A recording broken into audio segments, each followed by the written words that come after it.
అందరికీ నమస్కారం.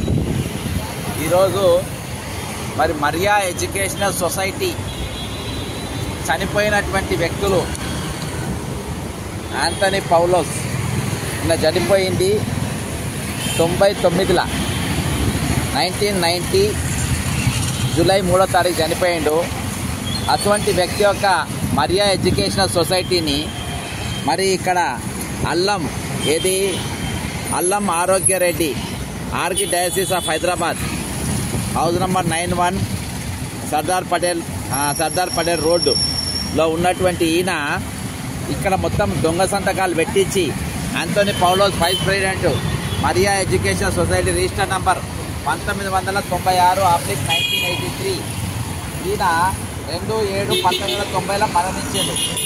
అటువంటిది కాసు ఆరోగ్యరెడ్డి వాళ్ళ కుటుంబం ఎవరు, ఆయన అల్లుడు కాసు సుమంత్ రెడ్డి, కాసు సుశాంత్ రెడ్డి, సింగారెడ్డి మనీషా, దాటమిల్లా, గోపు సందీప్ వీళ్ళందరూ కలిసి దీన్ని 14/3/2022 వాళ్ళ పేరు మీద చేసుకున్నారు.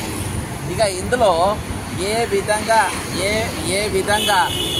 ఈయన చచ్చిపోయిన వచ్చి సంతకం పెట్టిండు అనే దానిపైన ఎంక్వైరీ చేయండి అని చెప్పేసి దీన్ని ఆపమని నేను రిజిస్టార్ హైదరాబాద్ డిస్టిక్ 24/6/2024 కంప్లైంట్ చేస్తే విజిలెన్స్లో ఇచ్చిన ఇయాటి వరకు ఏ చర్యలు లేవు. ఏంటంటే వీళ్ళు మొత్తం పైసలు తిని లంచాలకు మరిగి ఈరోజు సొసైటీ ఆఫ్ రిజిస్ట్రేషన్లో జరుగుతున్నటువంటి అతి పెద్ద కుంభకోణాలు ఉన్నాయి ఈరోజు. కాబట్టి ఈయన ఇది తీసుకొని ఒక ట్రస్ట్గా తీసుకొని ఏం చేస్తున్నారంటే ఈరోజు ప్రభుత్వంలో ఉన్న భూములు ఎక్కడైతే రాయదుర్గంలో ఉన్న భూములను ఆ రోజు ఆంథనీ అన్నట్టు ఆయన ప్రభుత్వం దగ్గర తీసుకున్నాడు. ఆ ప్రభుత్వానికి చెందాల్సిన భూములను ట్రస్ట్ కింద అక్కడ ఎంఆర్ఓ, తహసీల్దార్లు, డిప్యూటీ కలెక్టర్లు వీళ్ళందరూ పైసలు తిని అక్కడ కొన్ని కోట్ల రూపాయల భూములు ఈరోజు వీళ్లకు దారాదత్తం చేయడం జరిగింది. ఒక సొసైటీలో ఉన్నటువంటి వ్యక్తులకు బిడ్డలకు కానీ కొడుకులకు కానీ అల్లుళ్ళకు కానీ ఎవరికి కూడా ఏం హక్కు ఉండదు.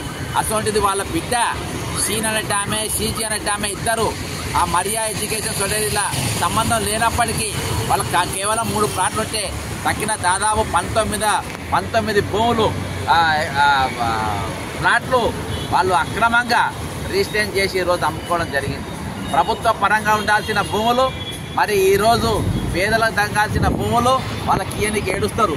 కానీ ఈరోజు అల్లం ఆరోగ్యరెడ్డి అనే ఆయన ఫాదర్ ముసుగులో ఉన్నటువంటి వ్యక్తి ఈరోజు బాధాప్త భూములు కొనుక్కునే పరిస్థితి వచ్చింది. కాబట్టి ఈరోజు commissioner and inspector general of registration stamps Telangana గారికి మీ అధికారులు హైదరాబాద్ సంబంధించిన రిజిస్టర్డ్ సొసైటీలు ఇప్పటిదాకా ఎటువంటి యాక్షన్ తీసుకుంటలేరు. కాబట్టి మీరు వెంటనే యాక్షన్ తీసుకోవాలని చెప్పేసి నేను ఈరోజు ఫిర్యాదు చేయడం జరిగింది. వీళ్ళకిన ప్రజాస్వామ్యబద్ధంగా వీళ్ళు చర్యలు తీసుకోకుంటే ఎవరెవరైతే దొంగ సొసైటీ తయారు చేసిండ్రో చచ్చిపోయిన వ్యక్తి పైన సంతకాలు ఫోర్జరీ చేసిండ్రో అలా షీన్ అనే ఆమె సంతకం కూడా ఫోర్జరీ చేసిందని చెప్పేసి ఆమె కథనామాలు పేర్కొనడం జరిగింది. ఆమె చెప్పినటువంటి వీడియోలు, ఫోటోలు అన్నీ కూడా ఉన్నాయి. ఈరోజు ఆమె కూడా వీళ్ళతో చేతులు కలిపింది. ఆ రోజు ఆరోగ్యరెడ్డి అనే ఆయన నా దొంగ సంతకం పెట్టిండు, నా దొంగ ఏలు ముద్ర పెట్టి ఆ భూములు మొత్తం అమ్ముకుంటానని చెప్పిన ఆమెకు ఈరోజు ఆ రోజు మోసం చేసినటువంటి వ్యక్తి ఈరోజు మంచోడు ఎట్లయిండు అంటే ఈమె కూడా డబ్బులు తీసుకొని అమ్ముడు పోయింది అన్నట్టు.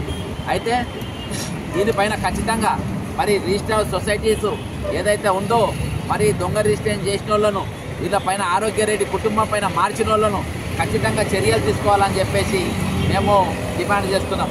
లేకుంటే ఖచ్చితంగా న్యాయపరంగా ముందుకు పోతే మీద వదిలిపెట్టే సవాలే ఉండదు. ఖచ్చితంగా ఇలా ఉన్న ఇన్వాల్వ్ అయిన అధికారులు ఎవరైతే ఆఫీసర్లు రిజిస్టర్ చేసిండ్రో ఎంక్వైరీ చేయకుండా భూములన్నీ ప్రభుత్వ భూములు అప్పలంగా అప్పచెప్పిండ్రో వాళ్ళందరి మీద కూడా యాక్షన్ తీసుకుంటాం. అంతేకాకుండా రిజిస్టర్ ఆఫ్ సొసైటీస్ ఇంకా అనేకమైన అవకతవకలకు చాలా హైదరాబాద్లో కాదు తెలంగాణలో చాలా ఆ సొసైటీకి అటాచ్ ఉన్న భూములకు దొంగలను తీసుకొచ్చి జైళ్ళల్లో శిక్షణ పట్టుకొచ్చి కూడా వేరే సొసైటీ కూడా వాళ్ళకి అప్పచెప్తుందో అవన్నీ కూడా ఖచ్చితంగా మేము బయటికి తీస్తాం. ఖచ్చితంగా ఈరోజు రిజిస్టర్లో జరుగుతున్న అక్రమాలను ఖచ్చితంగా బయటికి తీసి మేము ప్రభుత్వంకు ప్రభుత్వ పరంగా ఉండాల్సిన భూములు ప్రభుత్వ చేతుల్లో ఉండాలి. ఈరోజు రిజిస్ట్రేషన్ సొసైటీ అక్రమాలను వెలికితీసి ఎవరైతే అక్రమాల పాల్పడుతున్న అధికారులు ఖచ్చితంగా శిక్షించే విధంగా మేము మా ఉద్యమం ఉంటుంది. అంతేకాకుండా అల్లం ఆరోగ్యరెడ్డి పైన మరి ఎవరైతే ఫోర్జరీ పాల్పడ్డారో వాళ్ళ పైన చీటింగ్ కేసులు పెట్టాలి, ఫోర్జరీ కేసులు పెట్టాలని చెప్పేసి కోరుకుంటూ సెలవు తీసుకుంటున్నా. జై తెలంగాణ, అమరవీరులకు జోహార్.